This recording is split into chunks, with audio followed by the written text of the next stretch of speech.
Mafia boss notices his personal maid hiding her broken arm. By morning, 15 men went missing. Adriana Silva's left arm was broken in 2 places, and she was trying to serve breakfast like nothing was wrong. The pain was excruciating. Every movement sent lightning through her bones. But she couldn't afford to show weakness. Couldn't afford to lose this job. Not when her brother Miguel's life depended on her staying invisible, staying employed, staying alive. She'd wrapped the arm tight under long sleeves despite the summer heat. Loaded herself with painkillers that barely touched the agony. Practiced holding the coffee pot with her right hand while keeping her left arm rigid against her body. She could do this. She had to do this. Mateo Colombo sat at his dining table reading the financial section like he did every morning at exactly 7. He was methodical, precise, terrifying in his consistency.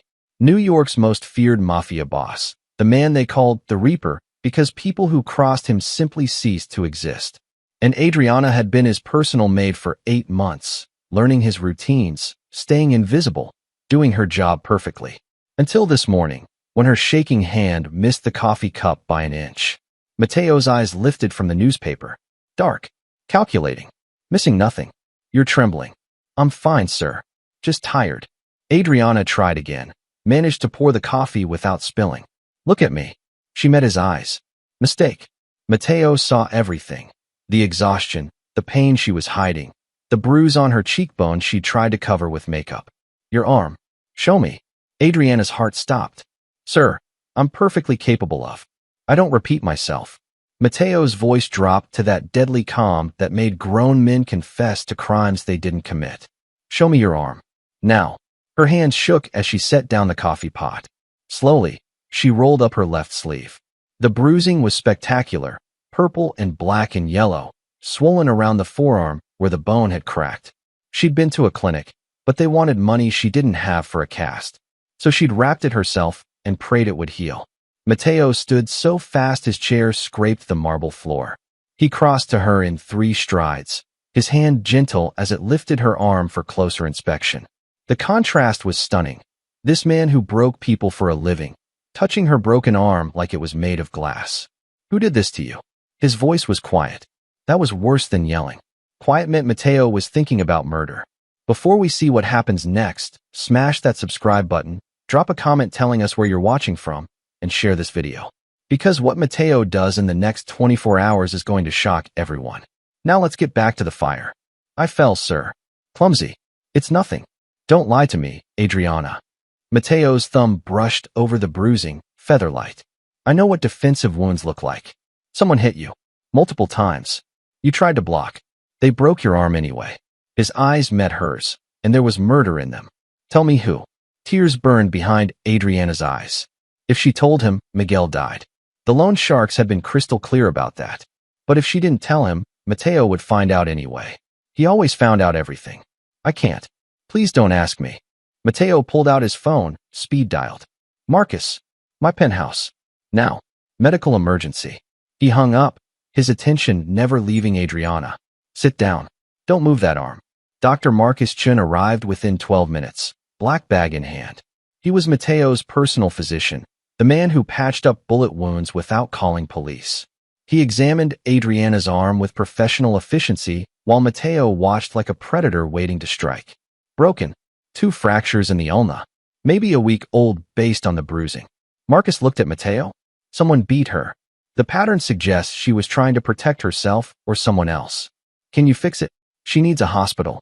Proper setting, casting, possibly surgery if the bones shifted. Then take her. Best hospital. Private room. Send me the bill. Mateo's voice was ice. And Marcus? Not a word about who she works for. After Marcus left to make arrangements, Mateo turned back to Adriana. His expression was harder than she'd ever seen it. You have 10 seconds to tell me who put their hands on you. 10 seconds before I find out myself. And trust me, Adriana, you want to control this narrative. The dam broke. Adriana collapsed into a chair, 8 months of terror pouring out. My brother Miguel. He gambles. Got in deep with loan sharks. $50,000 deep. They came to collect last week. He didn't have it. They said I'd pay interest until he did. Her voice cracked. They said if I told anyone, if I went to police, they'd kill him. They have him somewhere. I don't even know where. They just call me with locations, and I go, and they. She couldn't finish. Didn't need to. Mateo's expression said he understood perfectly. Names. Locations. Everything you know about these men. He pulled out his phone, started recording. Start talking. Adriana told him everything. The loan shark operation run by Dmitry Volkov. The warehouse in Brooklyn where they'd taken her twice. The 15 men she'd seen, faces she'd memorized in case she ever got brave enough to report them. The threats against Miguel. The beatings that escalated each time they wanted to send a message. When she finished, Mateo was vibrating with contained rage. He made one phone call. Luca, round up the crew. Full team. We have a collection to make.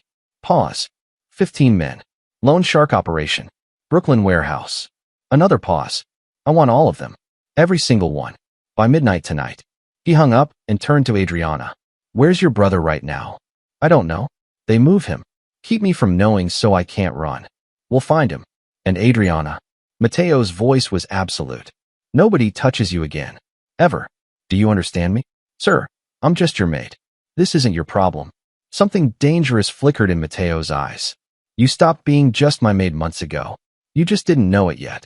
Before Adriana could process that, Mateo's enforcer Luca arrived, 6'4" of muscle and loyalty, the man who handled Mateo's wet work. Boss, what's the play? 15 loan sharks hurt someone under my protection. I want them breathing when you bring them in. I want them conscious.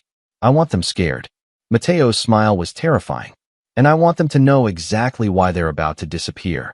The Bratva won't like us hitting their loan sharks. I don't care what the Bratva likes. Make the calls. Find these men. Bring them to the waterfront warehouse by midnight. Luca nodded once and left. Mateo turned back to Adriana, his expression softening fractionally. You're staying here. Under guard. Marcus will take you to the hospital, set your arm properly. Then you come back here where it's safe. My brother. We're finding him right now. I have people checking every location connected to Volkov's operation. Miguel will be here by tonight. Safe. Protected. Mateo stepped closer, his voice dropping.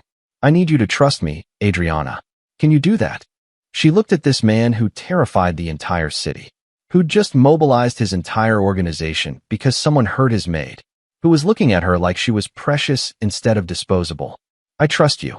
Good. Mateo pulled out his wallet, handed her a stack of cash. For the hospital. For anything you need. Victor will drive you and stay with you the entire time. Nobody gets near you without going through him first. As Adriana left with Victor and Dr. Chun, Mateo stood at his window overlooking the city. His reflection showed a man transformed from controlled businessman to something primal and vengeful. His phone rang. Luca. Boss.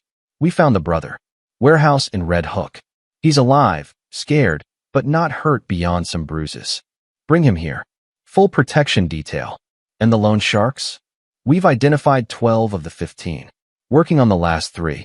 Want us to move now or wait? Mateo checked his watch. 9:47 a.m. Move now. Grab them quiet. No witnesses. No mess. I want all 15 in my warehouse by midnight. Understood. Boss. Victor says Adriana's arm is bad. Really bad. They did a number on her. Mateo's reflection in the window showed murder. Then make sure they're all conscious when I arrive. I want them to feel everything. By 2 p.m., Miguel Silva was in Mateo's penthouse, cleaned up, fed, and terrified out of his mind. He was 24, looked 18, and had the kind of face that probably got him in trouble regularly. You're Miguel. Mateo's voice made the young man flinch. The idiot who gambled away $50,000 and let his sister pay for it. I didn't know they'd hurt her. I swear I didn't know. I thought they'd come after me, not Adri. Miguel was crying. Is she okay? Please tell me she's okay. She has a broken arm. 2 fractures. A week's worth of beatings that she endured in silence because she was trying to protect you. Mateo sat across from him. Do you understand what your sister sacrificed while you were wherever they kept you? Miguel's face crumpled. I'm so sorry. I'm so sorry. I have a problem. I know I do. But I thought I could win it back. I thought. You thought wrong. And your sister paid the price. Mateo leaned forward. Here's what's going to happen. Tonight, you're going to watch what happens to men who hurt women. You're going to see the consequences of your gambling. And then you're going to spend the rest of your life making sure Adriana never suffers because of your mistakes again. I'll do anything. Anything. You'll get clean. You'll work for me. Legitimate business, real job. You'll earn your way. And you'll stay away from every casino, every card game, every sports book in this city. Break any of those rules, and what happens to those loan sharks tonight? That'll look like mercy compared to what I do to you. Miguel nodded frantically, understanding he'd been given a gift he didn't deserve. By 11:30 p.m., Luca called. We have all 15. The warehouse. Waiting for you. Mateo grabbed his jacket. Time to teach some lessons about touching what belonged to him. The warehouse on the waterfront was one of Mateo's oldest properties, bought decades ago by his father for exactly this kind of situation. Soundproof walls. No windows. One entrance that his men controlled absolutely. And tonight, it held 15 terrified loan sharks who were just beginning to understand the magnitude of their mistake. Mateo walked in at exactly midnight with Miguel trailing behind him, pale and shaking. Luca had done his job perfectly. All 15 men were zip-tied to chairs in a semicircle, faces bruised from resisting capture, but alive and conscious. Every single one. Dmitry Volkov sat in the center, trying to maintain authority despite his situation. He was mid-40s, built like a tank, with the kind of face that had seen and done terrible things. He ran the loan shark operation with brutal efficiency, and he'd made the catastrophic error of thinking Adriana Silva was fair game. Colombo. Dimitri's voice was steady, but his eyes betrayed fear. This is a mistake. We didn't know the girl worked for you. If you'd known, you would have treated her differently? Mateo's voice was conversational as he walked the semicircle, studying each face. So you only show restraint when you know someone has power? That's your defense. We run a business. Her brother owed money. We were collecting. By breaking her arm. By beating a woman who wasn't even the debtor. Mateo stopped in front of Dmitri. You want to talk business? Let's talk business. You operate in my city. You breathe my air. You exist because I allow it. And you just violated the one rule that matters. You hurt someone under my protection. She's your maid. One of the other men spoke up, trying to sound brave. Why do you care about some nobody? The speed at which Mateo moved was terrifying. 1 second, he was standing still. The next, his fist connected with the man's jaw hard enough to snap his head back. The crack echoed through the warehouse. She's not nobody. She's mine. That makes her untouchable. Mateo's voice never rose. And every single one of you is going to learn that lesson tonight. He turned to Miguel, who stood frozen by the door. Come here. Look at them. These are the men who broke your sister's arm.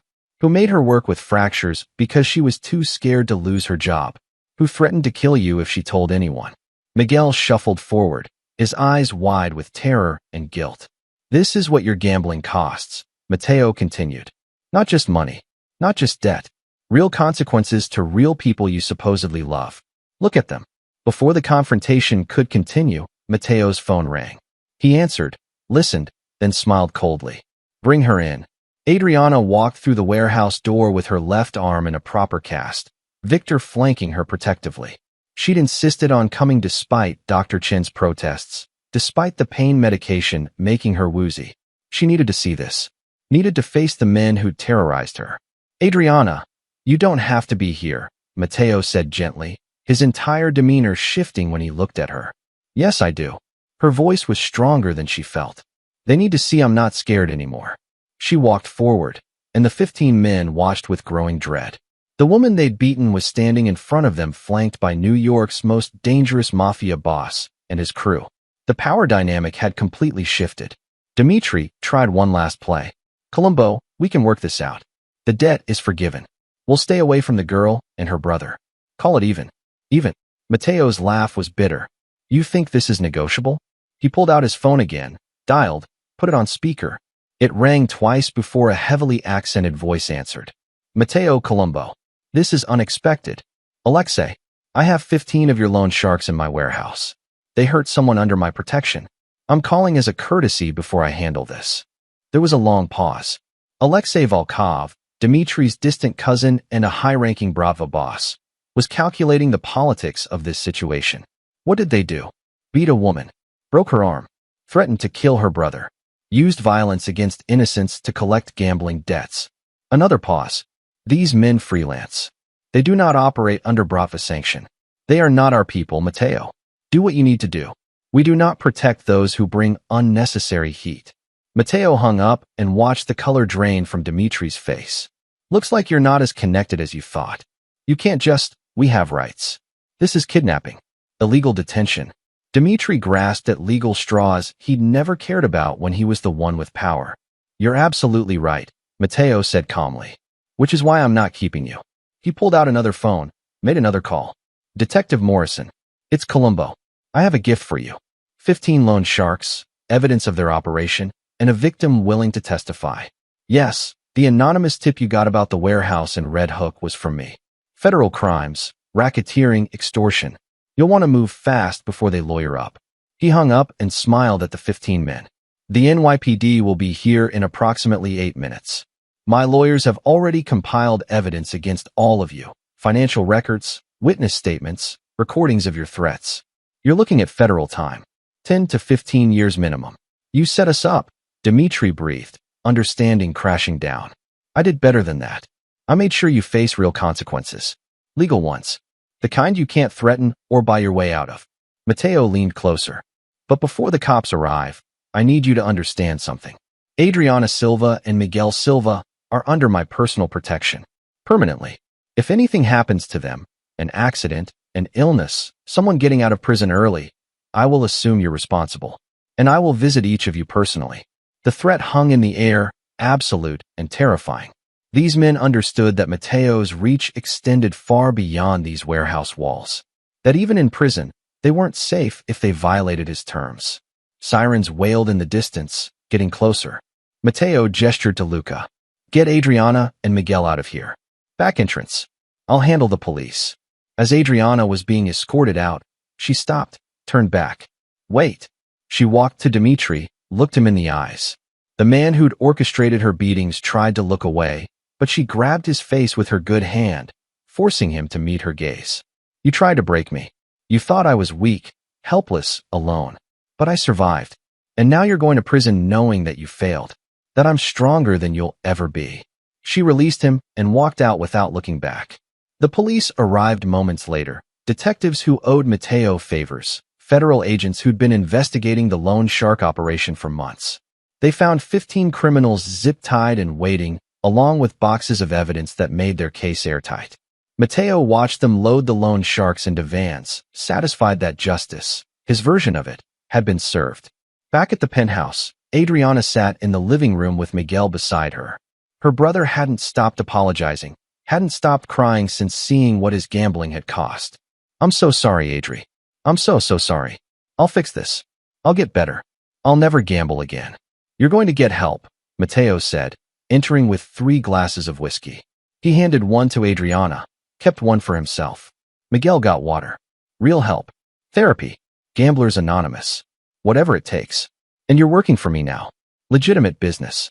Low-level position. You'll earn your way up through actual merit, not shortcuts. Thank you, Mr. Columbo. I won't let you down.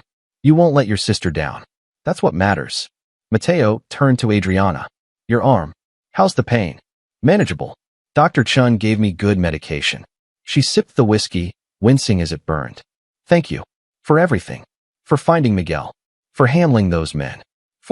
Stop thanking me. Mateo sat beside her. You shouldn't have to thank someone for doing what's right. Most people wouldn't have done anything. Most people would have fired me for bringing trouble. I'm not most people. Miguel cleared his throat awkwardly. I should go? Let you two talk. Where am I sleeping? Guest room. 3rd door on the left. Victor will show you. Mateo waited until Miguel left before continuing. He's going to need supervision. Constant. The gambling addiction doesn't just disappear. I know. I'll watch him. We'll watch him. Together. Mateo held her gaze. Adriana, I meant what I said earlier. You're not just my maid. You haven't been for a long time. Then what am I? Mateo was quiet for a moment, choosing words carefully. 8 months ago, you started working for me. Professional. Efficient. Invisible. Exactly what household staff should be. But I noticed things. The way you hummed while you worked. How you rearranged my books by author when you thought I wasn't paying attention. The smile you'd hide when you found something amusing. Adriana's breath caught. She'd thought she was invisible. I noticed when you started losing weight because you were skipping meals to save money. I had food sent to your quarters, claimed it was leftovers that would go to waste. I noticed when you were exhausted, working multiple jobs. I adjusted your schedule, gave you days off you never asked for. Why? Because somewhere along the way, I started caring. About you. About your well-being. About whether you smiled or frowned. Mateo's voice was raw with honesty. When I saw your broken arm this morning, something inside me snapped. The idea of someone hurting you, of you suffering in silence, made me want to burn the world down. Mateo, I don't know how to exist in your world. I'm not strong like the women you probably usually deal with. You're stronger than all of them. You took beatings to protect your brother. You worked with broken bones rather than show weakness. You faced the men who terrorized you tonight and made them understand they didn't break you. He took her good hand gently. You're exactly the kind of strong I need. What are you asking me? I'm asking you to stay. Not as my maid. As my partner. In my life, my business, everything. I'm asking you to let me protect you while you find your own power. And I'm asking you to trust that I'll never hurt you the way they did. Adriana looked at this man who'd mobilized his entire organization for her, who'd faced down Russian mobsters and police and legal complications just to ensure she was safe, who was looking at her like she was precious instead of disposable. I'm scared. Good. Fear keeps you smart. But don't let it stop you from living. She squeezed his hand with her good one. Then I'm staying. But Mateo, if this is happening, you need to promise me something. Anything. No more secrets. No more surprises. If your world brings danger, I need to know. I need to be prepared. Agreed. Full transparency from now on. They sat in comfortable silence, hands linked, both understanding that everything had changed. The maid and the monster. The victim and the protector. The beginning of something neither had planned, but both desperately needed.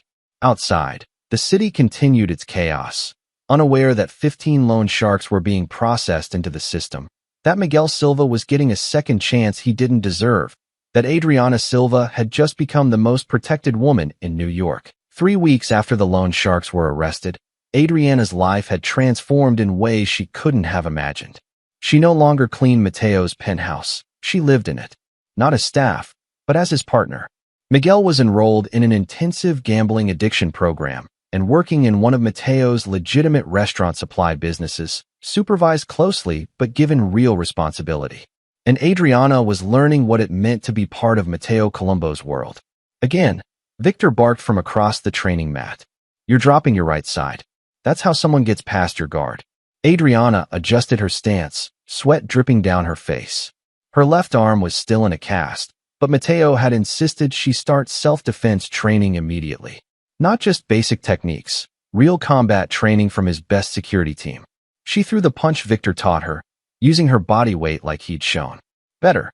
Good. Now if someone grabs you from behind. The lesson was interrupted by Luca rushing into the gym, his face grim. Boss, we have a problem.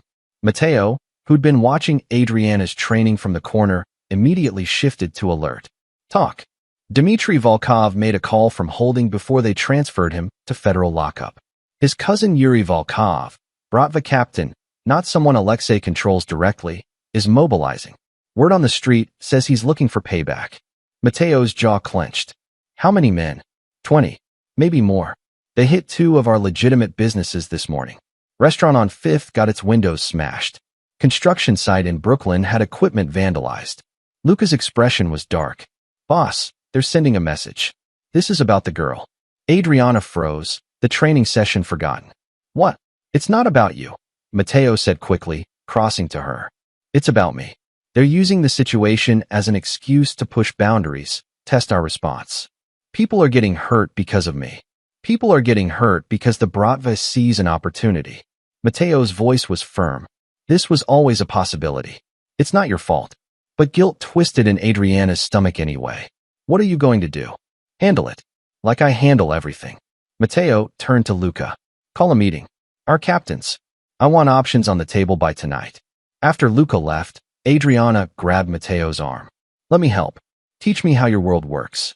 I can't just sit here protected while people suffer because they work for you. You are helping. Learning to protect yourself is the most important thing right now. That's not enough. I want to understand the business, the operations, the strategies. Her voice was fierce despite her fear. If I'm part of your life, really part of it, then I need to know how to navigate it. not just survive it. Matteo studied her for a long moment, then nodded. Tonight, you sit in on the meeting, but you observe only. These men need to see you as my partner, not as a liability. That evening, Adriana found herself in a conference room she'd never known existed, a secure floor below Matteo's penthouse where he conducted his real business. 8 men sat around the table, all captains in Matteo's organization. They ranged from Victor's age to younger guys in their 30s, all hardened by violence, but showing Matteo absolute respect. Their eyes tracked Adriana when she entered, assessing, calculating. She wore business attire Matteo had provided, tailored, professional, nothing that screamed victim or weakness. Gentlemen, you know Adriana Silva. She's here to observe and learn. Anyone who has a problem with that can leave now. Matteo's tone made it clear leaving meant more than just exiting the room. No one moved. Good. Luca, update everyone on the Bratva situation. For the next hour, Adriana listened to discussions about territory, retaliation, political maneuvering. The men debated options ranging from hitting Yuri's operations to reaching out to higher Bratva leadership to broker peace. Every option had consequences. Every choice could escalate or de-escalate the situation. We could take out Yuri directly, one captain suggested. Send a message that attacking us has permanent consequences. That starts a war with the entire Bratva, Victor countered. Alexei gave us permission to handle Dimitri's crew, but Yuri's his blood. Different situation. So we do nothing? Let them trash our businesses and look weak. Matteo held up a hand, silencing the debate. We respond, but strategically, not with violence that plays into their narrative. We hit them economically, their shipping routes, their supply chains, their revenue streams. We make it expensive to keep fighting us. And if that doesn't work, Luca asked, then I talk to Yuri directly, man to man. Give him one chance to back down before this becomes something neither of us can control. Adriana spoke up, surprising herself and everyone else. What if you offer him something he wants more than revenge? All eyes turned to her. Matteo gestured for her to continue. From what you've said, Yuri's a mid-level captain trying to make a name for himself. He's using Dimitri's arrest as an excuse to prove he's strong. So what if instead of fighting him, you acknowledge his strength? Give him territory or business opportunities he doesn't have. Make peace more profitable than war. The room was silent. Several captains exchanged glances. Victor looked impressed despite himself. That's weakness. One of the younger captains said dismissively, rewarding someone for attacking us. It's strategy, Matteo corrected. Sun Tzu. The supreme art of war is to subdue the enemy without fighting. He looked at Adriana with something like pride. It's a good idea. Worth exploring. The meeting continued, but Adriana felt the shift. These men had seen her as Matteo's soft spot, a liability. Now they were seeing her as someone with intelligence worth considering. After the meeting ended and the captains filed out, Victor lingered. Boss, she's got good instincts. Strategic thinking. You planning to bring her in deeper? She's already in deep. Might as well use her talents. Matteo turned to Adriana after Victor left. You did well tonight. You saw an angle none of my men did. I just thought about what I'd want if I were him. Recognition. Respect. Opportunity. Adriana's cast felt heavy suddenly, a reminder of how she'd gotten here. Do you think it'll work? I think it's worth trying before we escalate to violence. But Adriana, you need to understand something. Not every problem can be solved with negotiation. Sometimes force is the only language people understand. I know. I'm not naive about your world anymore. She met his eyes. But I also know there's more to you than violence. You could have killed those loan sharks. You chose justice instead. That tells me you're capable of choosing strategy over bloodshed. Matteo pulled her close, careful of her cast. You make me want to be better than I am. That's dangerous in my line of work. Good. Maybe your line of work needs someone dangerous in a different way. The next day, Matteo set up a meeting with Yuri Volkov. Neutral ground, public place, both men bringing limited security. It was a risk, but calculated. Either they found peace or this escalated beyond control. The meeting was at a restaurant in Little Italy, not Matteo's territory or Yuri's, but owned by an old-school boss both families respected. Adriana wanted to come, but Matteo refused. This is different from the strategy meeting. This is direct confrontation with someone volatile. You stay here where it's safe. I hate sitting on the sidelines. You're not on the sidelines. You're the reason I'm trying peace first instead of war. Mateo kissed her forehead. That's more important than you know. The meeting lasted 90 minutes. When Mateo returned, he looked exhausted but satisfied. Well, Adriana asked anxiously. Yuri's ambitious but not stupid. I offered him expanded territory in Queens and a percentage of a shipping operation he's been trying to break into. In exchange, he backs off, calls off his men, and we coexist peacefully. Did he accept? He did. But he wanted one more thing. Mateo's expression was carefully neutral. He wanted to meet you, the woman who started all this. He said he needs to understand why I went to war over a maid. Adriana's blood ran cold. When? Next week. Neutral location. Heavily secured. You'd be safe, but I won't force you. If you're not comfortable, I'll do it. Adriana's voice was stronger than she felt. If meeting me ends this without more violence, I'll do it. You're sure? No, but I'm doing it anyway. That's what brave people do, right? Scared but moving forward. Mateo smiled, genuine and warm. That's exactly what brave people do. The meeting with Yuri was set for the following Monday. Adriana spent the week preparing, not just emotionally, but practically. She worked with Victor on presentation, with Luca on reading people for threats, with Mateo on understanding Russian mob culture and respect. Don't show fear, Mateo coached. Yuri respects strength. If he senses weakness, he'll push boundaries. I'm terrified. Good. Use that. Channel it into confidence. You've survived worse than a conversation with a Bratva captain. When Monday arrived, Adriana dressed carefully, professional but not submissive, elegant but not trying too hard. Her cast was still on, but she'd refused to hide it. Let Yuri see what his cousin's men had done. Let him see she survived. The meeting place was a private room in a Russian restaurant. Yuri Volkov sat across from her, flanked by two massive bodyguards. He was younger than she expected, maybe 40, with cold eyes and a calculating expression. So you're the maid who made Mateo Colombo go to war. Yuri's English was perfect, his tone mocking. I'm the woman your cousin's men tried to break. They failed. Adriana kept her voice steady. And I'm here because Mr. Colombo believes in resolving conflicts without unnecessary bloodshed. I hope you share that belief. Yuri studied her for a long moment. Dmitri and his men are stupid, brutal without strategy. They deserved what happened. Then why come after us? Because in my world, family is everything. Even stupid family. I had to make a show of force or look weak. And now? Adriana asked, holding Yuri's gaze despite the fear twisting in her stomach. You've made your show of force. You've proven you're loyal to family. What happens next? Yuri leaned back, a slight smile playing on his lips. Now I decide if Mateo Colombo's peace offer is worth more than my reputation. Mr. Colombo is offering you opportunity, territory, profit, things that last longer than reputation built on violence. Adriana's voice was steady. Revenge is expensive. It costs money, resources, lives. Peace is profitable. It builds empires instead of destroying them. You speak like someone who understands business. I understand survival. I understand making smart choices instead of emotional ones. And I understand that the men who last in this world are the ones who know when to fight and when to negotiate. Yuri's smile widened. Mateo chose well. You're not just beautiful, you're intelligent. Dangerous combination. I'm practical. There's a difference. The tension in the room shifted slightly. Yuri gestured to her cast. My cousin's men did that. They did worse. But I survived. Healed. Moved forward. That's what strong people do. And the 15 men? In federal custody now? Facing consequences for their choices. Legal consequences.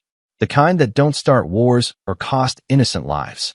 Adriana leaned forward slightly. Mr. Colombo could have handled it differently. Could have made them disappear. Instead, he chose justice. That's the kind of man he is. The kind of partner he is. The kind of leader worth respecting. Yuri was quiet for a long moment. Then he stood, extending his hand. Tell Colombo we have a deal. The territory in Queens, the shipping percentage, and peace between our operations. But if your people cross into our business, if this respect isn't mutual, the peace ends. Understood. Adriana stood, shaking his hand with her good one. Understood. And Mr. Volkov? Thank you for choosing wisdom over war. Don't thank me yet. In this world, peace is always temporary. Enjoy it while it lasts. When Adriana returned to the penthouse, Matteo was waiting with barely contained anxiety. How did it go? He accepted. Full terms. Peace holds. Adriana collapsed onto the couch, adrenaline finally draining. He's smart. Calculating. He wanted to see if I was worth all this trouble. And I convinced him I was worth peace being more valuable than revenge. She looked at Matteo with exhausted triumph. We did it. No more violence. No war. Matteo pulled her close, his relief palpable. You did it. You walked into a room with a Bratva captain and negotiated peace. Do you understand how incredible that is? I was terrified the entire time. Being brave isn't not being scared. It's being scared and doing it anyway. You taught me that. Over the next 3 months, the peace held. Yuri kept his word. No more attacks, no more harassment. Matteo's businesses operated smoothly, and Adriana found her place in his world, not as a victim or a protected ornament, but as a genuine partner. She took over management of Matteo's legitimate restaurant operations, implementing changes that increased revenue and improved staff morale. She sat in on strategy meetings, offering perspectives that his lifelong soldiers often missed. And she trained, constantly, until Victor declared her capable of defending herself against most threats. Miguel thrived under structure and supervision. 6 months sober from gambling, working his way up in the restaurant supply business through actual merit. He'd apologized to Adriana so many times she finally had to tell him to stop and just live better instead. Actions matter more than words, she told him. Show me you've changed. Don't just tell me. He had. And watching her brother become someone she could be proud of was its own kind of healing. But the real transformation was in Adriana herself. The scared woman who'd hidden her broken arm had become someone who walked into dangerous rooms and negotiated with criminals, who understood power dynamics and used intelligence as her weapon, who'd learned that survival sometimes meant fighting back and sometimes meant being smart enough to avoid the fight entirely. One evening, 8 months after everything started, Adriana stood in front of the mirror in Matteo's bedroom examining her left arm. The cast had been off for months, but a thin scar remained where the bone had broken. She traced it with her finger, remembering the pain, the fear, the moment her life had changed. Regrets? Matteo asked from the doorway. None. This scar reminds me I survived, that I'm stronger than I knew. He crossed to her, taking her scarred arm gently. I should have protected you better. Should have known you were in danger before it got this far. You couldn't have known. I hid it well. Adriana turned to face him. But you protected me when it mattered. You didn't just save me, Matteo. You gave me the tools to save myself. You did that. I just provided the opportunity. Then we saved each other. She smiled. The monster and the maid. Who would have thought? You were never just a maid. And I'm trying not to be just a monster. Adriana pulled him close. You're the man who chose justice over revenge. Who taught me to be strong. Who showed me that dangerous people can also be good people. That's not a monster. That's someone worth loving. You love me. Matteo's voice was vulnerable in a way he rarely showed. Completely. Dangerously. Stupidly. She laughed. I love you with full knowledge of who you are and what you do. I love you anyway. Maybe because of it. Matteo kissed her like she was oxygen and he'd been drowning. When they finally broke apart, he reached into his pocket and pulled out a small velvet box. I was going to wait. Make this romantic. But you just said you love me, and I can't wait another second. He opened the box, revealing a ring that caught the light like captured fire. Adriana Silva, you walked into my life as my maid and became my salvation. Marry me.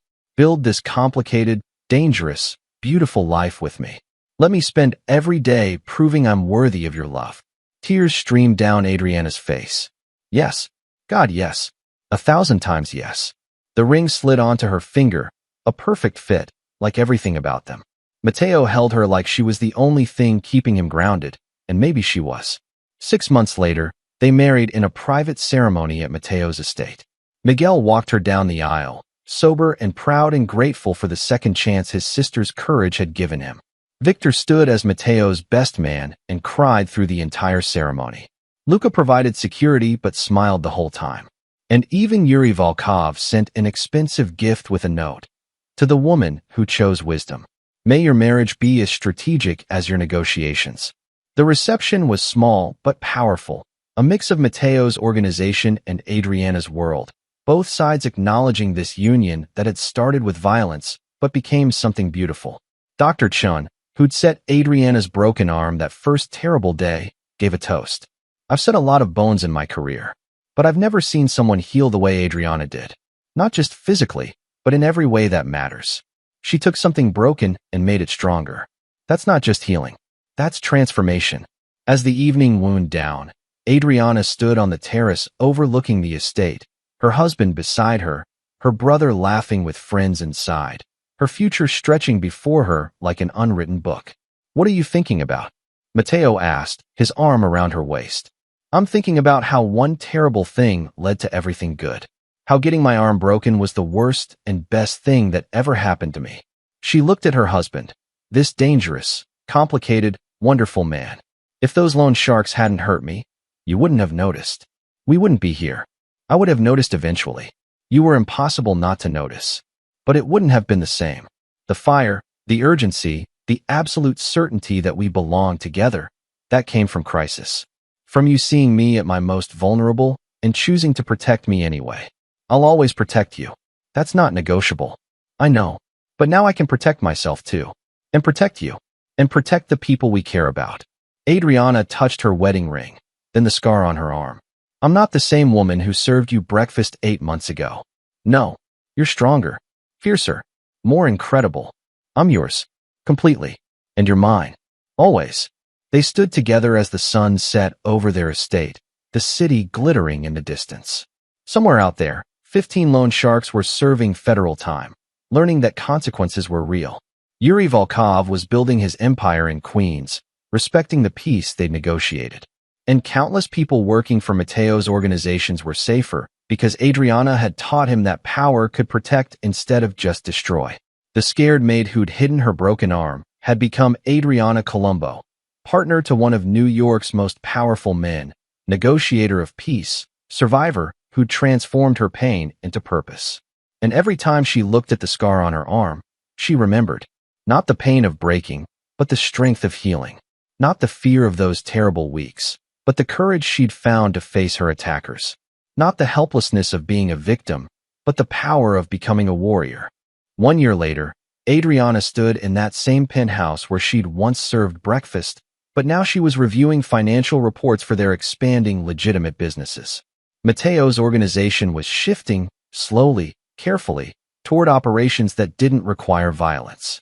Not completely clean, probably never completely clean, but better, more strategic, more focused on building than destroying. It was Adriana's influence, whether she acknowledged it or not. She'd shown Matteo that there were other ways to maintain power.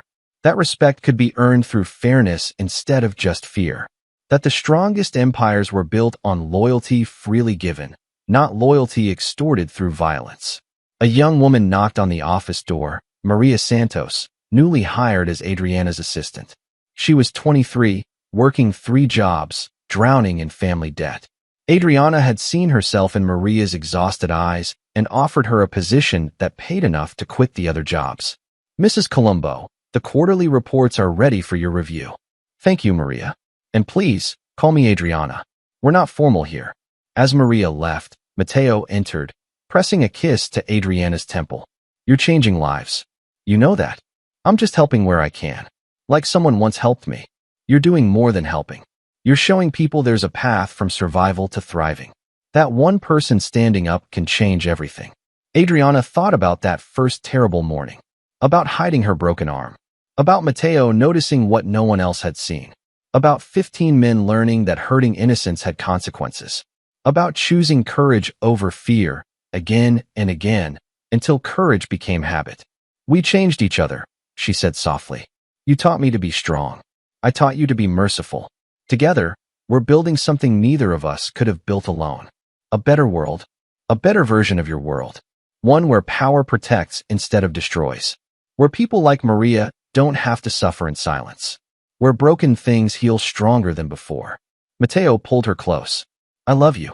I love who you've become. And I love who you've helped me become. I love you too. My dangerous, complicated, wonderful husband who noticed a maid hiding a broken arm and decided to change both our worlds." They stood together in the office, partners in every sense, Proof that sometimes the worst moments lead to the best transformations. That broken bones heal. That scared people find courage. That love can grow in the most unexpected places. And that sometimes, the person who saves you is exactly the person you never expected to need. If this story made you feel every emotion, if Adriana's journey from victim to victor touched your soul, then do this right now. Smash that subscribe button because we're telling stories about real transformation, real courage, real love built from broken places. Hit like, drop a comment telling me which moment hit you hardest, and share this with someone who needs to know that broken things heal stronger. We're building a community that understands strength isn't not falling, it's getting back up. That courage isn't not being scared, it's being terrified and moving forward anyway. Adriana hid her broken arm, and by morning, 15 men learned about consequences. But more than that, she learned about her own power.